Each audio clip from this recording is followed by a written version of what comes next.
Estamos de volta com o Religare, Conhecimento e Religião. O tema do programa de hoje é o sumiço do xamã. Eu recebo Estevão Benfica Senra, ele é geógrafo, ele escreveu um livro com esse título. Bom, vamos mostrar o livro para o nosso telespectador, a editora Ramalhete. Estevão, fala para nós como é que foi conceber essa obra, como é que surgiu o livro intitulado O Sumiço do Xamã. Na verdade, assim, é um trabalho de ficção, né? Então é diferente assim, do que eu estava acostumado a fazer. Mas eu sempre gostei muito de literatura e aí um dia resolvi experimentar, né? Minha esposa é antropóloga e aí eu fui fazer um trabalho de campo com ela nas minhas férias. E aí ela ficava fazendo as coisas que ela tinha que fazer e eu ficava na maloquinha ali sem ter o que fazer. Teve uma hora que acabou os livros que eu tinha para ler e aí comecei a escrever. E aí fui então juntando algumas histórias que eu achava interessante e tal, personagens, misturando alguns personagens que eu conhecia, eu ouvia falar. E aí quando eu vi que tinha alguns contos que tinham, né, uma liga assim, deu vontade de publicá-los, né? Sim. Um dos contos é esse, O Sumiço do Xamã. Você falou da sua experiência com o xamanismo, com a cura. Fala para nós desse conto que dá título para o livro. Esse conto é engraçado porque, na verdade, o xamã não aparece, até porque ele está sumido, né?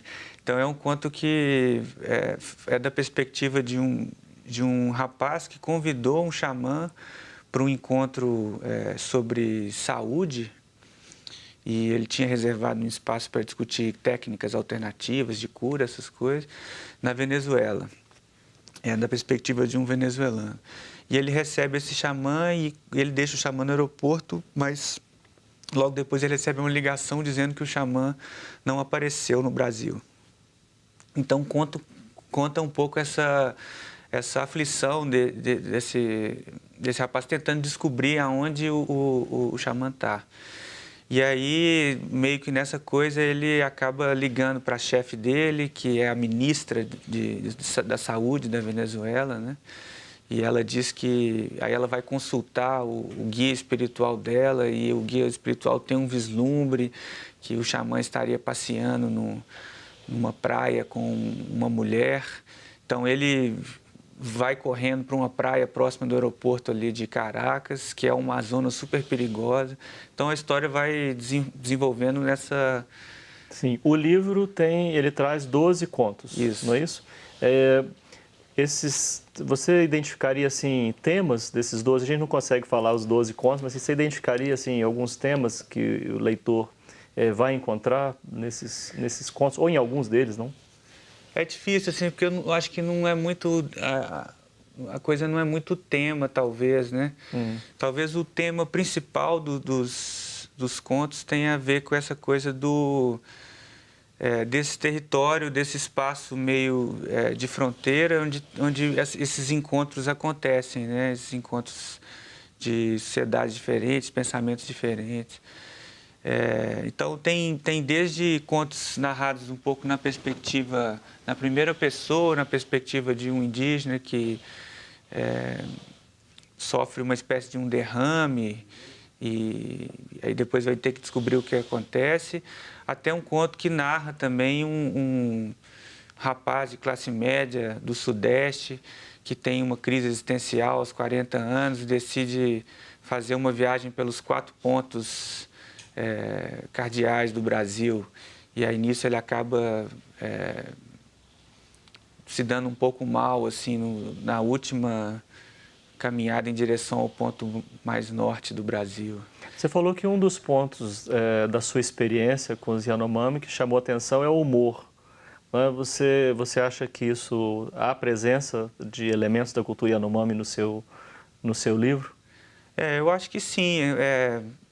Eu tentei escrever coisas assim que eu achava engraçado, por exemplo. E com certeza justamente essas brincadeiras, essa forma de ver o mundo bem humorado assim, eu acho que aparece assim de uma maneira, mas talvez não tão explícito assim, mas de uma maneira mais sutil. Sim.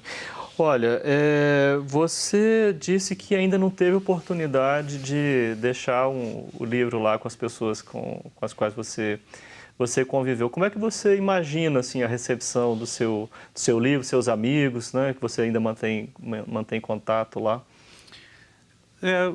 Eu não sei, assim, eu até fico pensando nisso, eu acho que vai ser engraçado, porque para eles não faz muito sentido. Por que que alguém vai escrever um livro que não é verdade, digamos assim, né? A própria ideia de ficção? A ideia de ficção é muito estranha, né?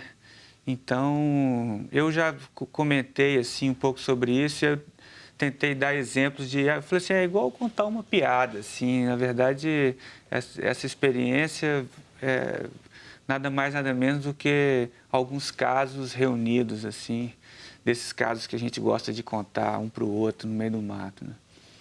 Bom, como a gente começou conversando sobre a questão indígena, os telespectadores mandaram perguntas sobre aquela nossa parte da conversa. Então, uma das participações aqui é da Aline Mendes, ela é do bairro Cachoeirinha, aqui em Belo Horizonte, e ela pergunta como é a atuação de governos estaduais, do governo federal, em relação às comunidades indígenas. Uhum. O que você observou da sua experiência? O Brasil, desde a Constituição de 88, tem estruturado um pouco a sua política indigenista, né? E com a FUNAI como principal órgão articulador, mas o Ministério da Educação também tem um trabalho para uma política de educação específica, o Ministério da Saúde tem a Secretaria Especial de Saúde Indígena, que pensa uma saúde diferenciada.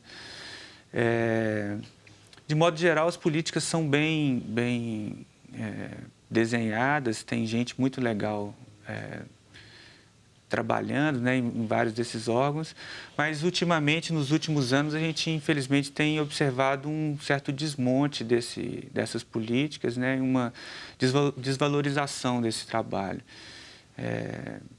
Felizmente, os índios têm sido pensados muito mais como um problema e não como uma grande riqueza que a gente tem aqui no nosso país, né? Sim. Engraçado aquela questão que, antes de começar o programa, a gente falava sobre as línguas, é o tema da pergunta do Jailson Mascarenhas. Ele é aqui do bairro Dom Cabral, também em Belo Horizonte, e ele pergunta quais são as línguas faladas, né? Qual a língua falada lá pelos Yanomami, na sua experiência. Qual que é a comunidade? Né? Cada comunidade fala uma língua diferente? Como é que é a questão da língua nos Yanomami? Os Yanomami é um grupo, né, que tem uma espécie de contínuo cultural e linguístico, assim,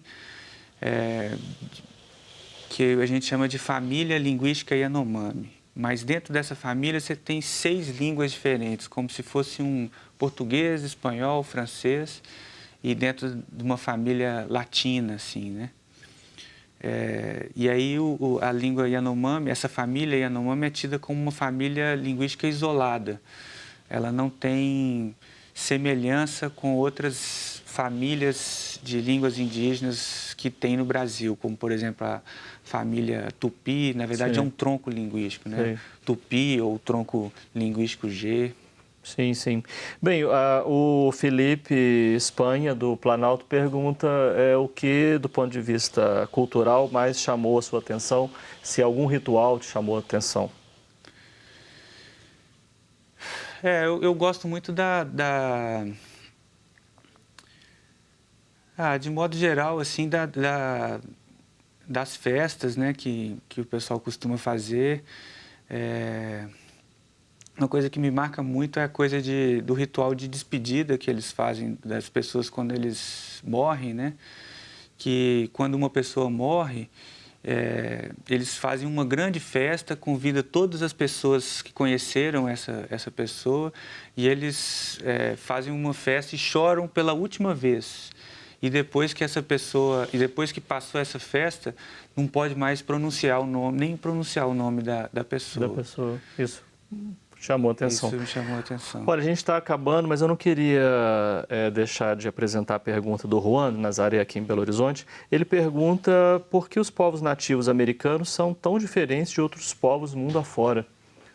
Você percebe assim como o Juan está colocando? Você chegou a pensar sobre isso? Não sei, eu acho que o mundo é todo muito diferente, todo né? muito diverso, né? Tudo muito diverso, assim. Não sei, eu acho que em todos os continentes ainda tem culturas pulsantes, né? Diferentes, assim. Sim. Bom, eu ainda quero terminar de ler o seu livro, né? Com seus contos. Parabéns pela obra, sucesso no lançamento. Valeu, obrigado. O Religare é um projeto de extensão do Programa de Pós-Graduação em Ciências da Religião da PUC Minas.